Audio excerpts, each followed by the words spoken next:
ఇదెక్కడి మాసరా మావా, వానాకాలం అంతా అయిపోయినకి వచ్చింది, ఇప్పుడు వాన పడుతుంది అంటుకున్నది గట్టిగా. వానలు ఎన్ని రోజులు పడతలేవు అంటే ఇప్పుడు వానలు పడితే తట్టుకునేంత శక్తి లేదా. ఫస్ట్ టైంలో పడుతుంది అనుకుంటున్నా. బీభత్సం సృష్టిస్తుంది ఈరోజు వాన.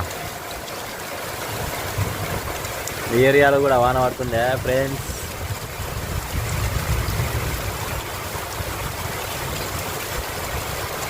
వామ్మో ఓర్నాయనో వీడెవరు.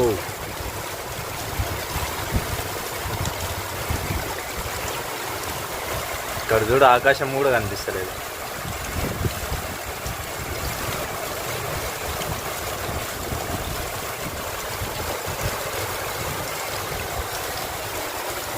మోడం తెల్లగా అయింది.